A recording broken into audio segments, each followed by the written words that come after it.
C'est en 1974 qu'on a commencé à faire du théâtre, au Théâtre des Jeunes de la ville de Bruxelles, où se sont retrouvés pratiquement tous les gens qui travaillent dans le jeune public aujourd'hui.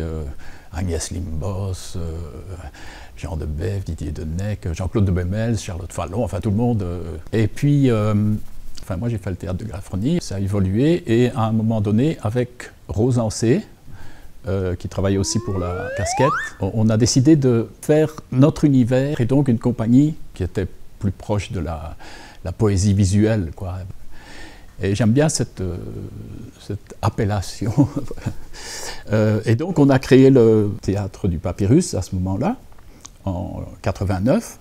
Et donc on a travaillé essentiellement à nous deux, mais aussi assez vite avec Didier Denec, notamment, avec qui j'ai beaucoup travaillé à Galafroni et déjà au Théâtre des Jeunes de la ville de Bruxelles, et qui a travaillé jusqu'aujourd'hui, jusqu'au dernier spectacle, au spectacle Ulule, où est arrivée Christine Flachoun dans les derniers mois de la création, et qui après a travaillé avec nous sur presque tous les projets.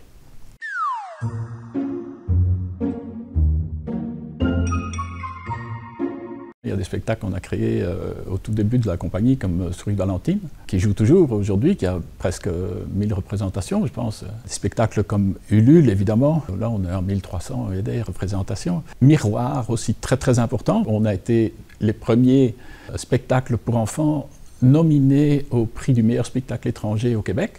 Le spectacle Une paire d'amis, qu'on a fait avec mon fils et le fils de Rose Ancé, avec qui j'ai fondé la compagnie. Des enfants qui ont grandi dans notre univers. Il y a quelque chose de beau aussi là-dedans. Et dans les spectacles phares, eh bien, évidemment, il faut nommer Le Petit Peuple de la Brume. Des spectacles exceptionnels. Je veux dire, il y a une espèce d'aboutissement. C'est-à-dire qu'on est arrivé à ce que tout, y compris la scénographie, y compris la dramaturgie, y compris le jeu, y compris la musique, tout converge vers la magie.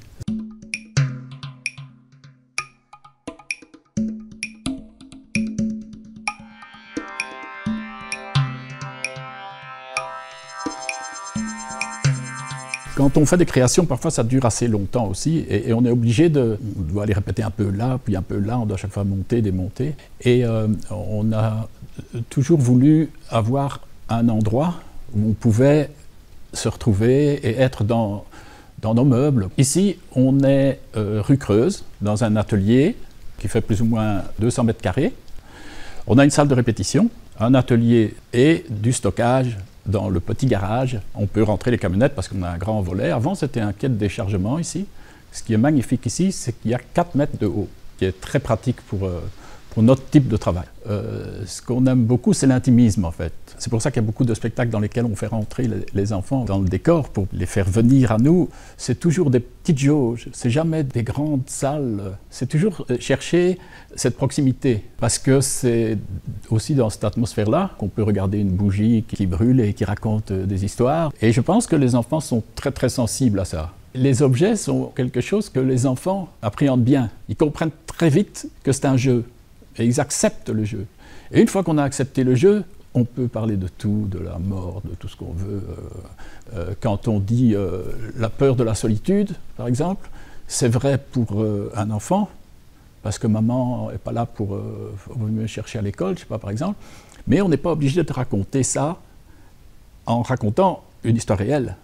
Si on passe par les objets, on développe cette chose, et comme c'est un jeu, et que c'est clairement un jeu, pour les enfants, ils rentrent dedans avec facilité. Regardez, ce sont les habits de Ulule.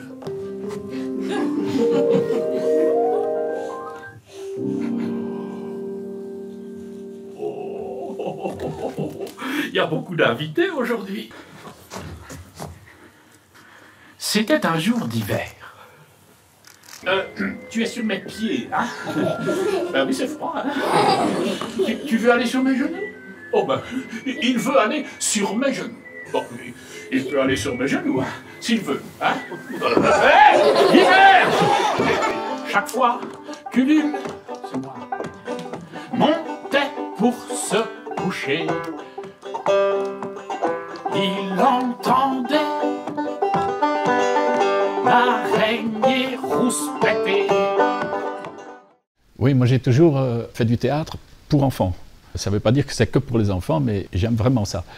Parce que justement, il y a ce jeu qu'on peut apporter. Souvent dans les spectacles, on essaye de faire un passage. Que ce soit dans Miroir, on traverse d'une certaine façon le miroir, mais là c'est les personnages qui le font. Mais souvent, nous, on va carrément dans l'idée de faire entrer le public dans le décor et donc dans l'histoire. Donc il y a cette espèce de voyage, de rite de passage, qui fait qu'on passe en quelque sorte de la réalité à l'imaginaire. Et donc, par exemple, avec le petit peuple de la brume, on rentre dans la cheminée et on traverse la fumée avec des clochettes pour ne pas se perdre dans le brouillard. Et il y a un pays où tout a brûlé, on se demande ce qui se passe, on s'assied, on essaie de découvrir ce qui se passe. Mais le fait de rentrer comme ça, c'est rentrer dans le jeu. On passe dans l'imaginaire et en même temps, on accepte que c'est un jeu. Et bon, par exemple, la clochette dans le brouillard, c'est magnifique parce que les enfants, ils sont là. Et en fait, après, il y a du brouillard tout le temps, il y a de la fumée, mais ils ne toussent plus. Sinon, mettez de la fumée au théâtre, tout le monde va tousser. Et puis pour moi, c'est aussi, parce que c'est moi qui les emmène dans le passage. C'est aussi une façon d'acquérir leur confiance. C'est-à-dire, monsieur, là, il a l'air gentil, il me fait rentrer, il dit, tu veux m'aider, je peux t'aider. Bon, je le connais maintenant. Et quand je me transforme, par exemple, dans Ulule en hibou, je vois, ok, mais c'est un jeu. C'est pas comme si j'étais un clown qui arrive, qui ouvre le rideau, qui fait bouh, hein, ça, tout le monde pleure. Et ici, les enfants de 3-4 ans, ils arrivent et ils veulent plus sortir. Et ils m'appellent Ulule dans l'escalator à la Fnac, hein, parce que, voilà, je suis devenu le personnage.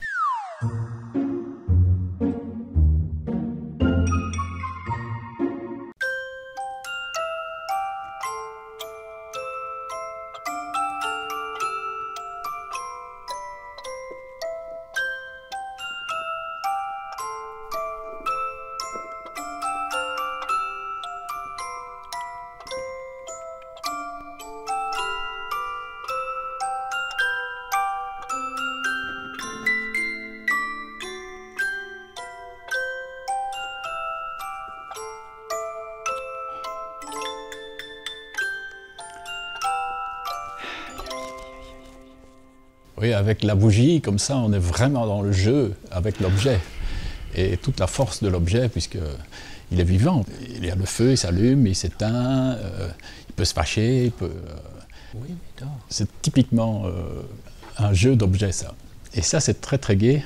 Les enfants adorent rentrer dans ce type de jeu-là. Parce qu'ils se reconnaissent, évidemment. Voilà, il n'a pas d'enfant, mais le personnage joue avec les objets. C'est familier. Ça fait partie de sa famille, quoi.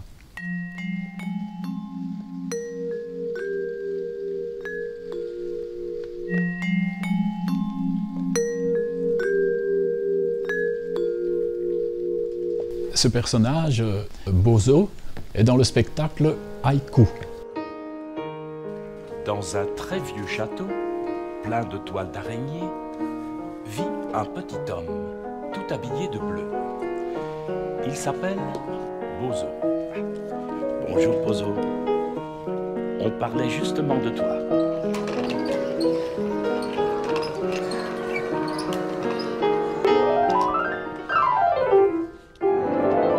C'est un spectacle d'un vieil homme qui habite dans un château solitaire.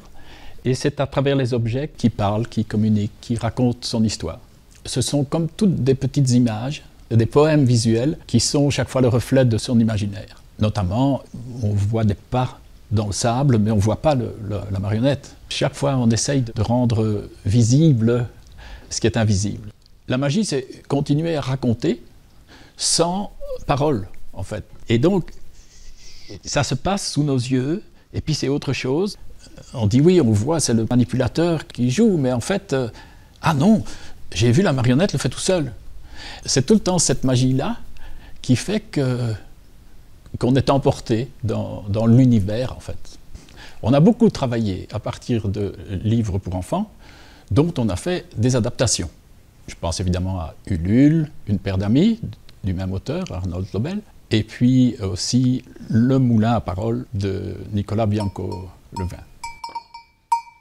C'est vraiment un objet qui devient un personnage et qui a la fonction symbolique de l'objet qui sert à raconter la situation. La cloche de vache sert à raconter que c'est le berger qui mène les vaches. C'est tiré d'un livre pour enfants et qui a été très peu publié.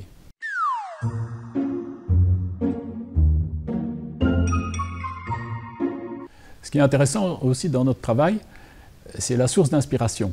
Parfois, c'est une musique qui détermine l'univers, comme dans le spectacle Le Petit Peuple de la Brume. On se laisse bercer par cette musique et ça devient la musique du spectacle. Parfois, c'est aussi pour des personnages, comme ici, toujours dans Le Petit Peuple de la Brume. On cherchait le dragon, comment est-ce qu'on allait réaliser le dragon, et puis cette photo, on s'est dit, c'est vraiment le personnage. C'est un morceau de bois qui est dans le lac et qui, par l'imaginaire du gamin qui joue, devient le dragon. C'est lui qui fait la fumée.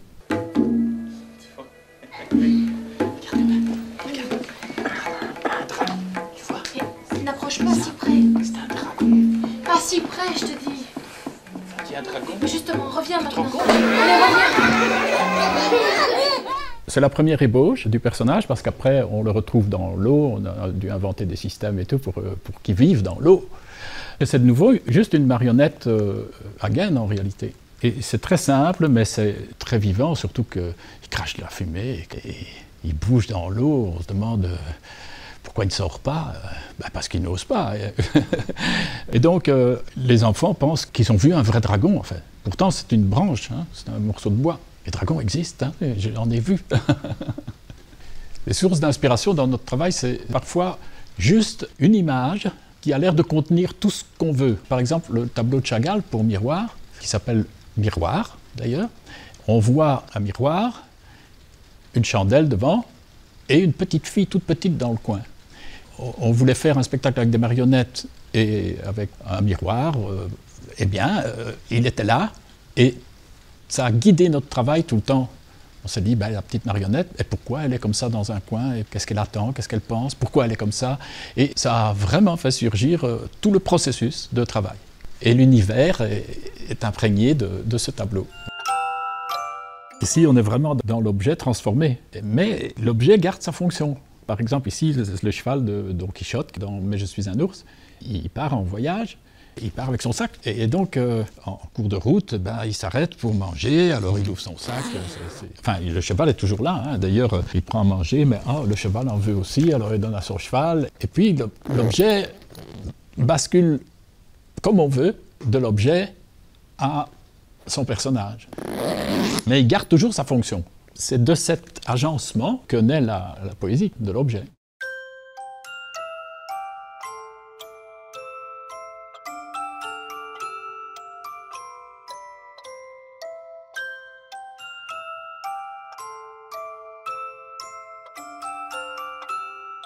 Ceux-ci, ce sont des personnages de « Mais je suis un ours ». Et là, ce sont évidemment des marionnettes très élaborées, construites encore une fois par Christine Flachoun. Et dans le spectacle, il y a toutes sortes de techniques de marionnettes. Ici, c'est Théophile qui est le personnage qui lit toute l'histoire, qui a la conscience du personnage de l'ours. Et il se retrouve dans un théâtre. Et on lui dit, tu n'es pas un ours, tu es un comédien, tu dois jouer, fais ton personnage. Et donc ici, on a été dans la simplicité aussi. On a essayé de lui mettre des costumes et tout ça. Et il en met parfois pour jouer aussi. Mais il reste comme ça et il est très efficace. Et encore une fois, ça a l'air assez simple, même si la manipulation est plus difficile. Mais c'est de la simplicité que naît, je pense, souvent la beauté dans notre travail.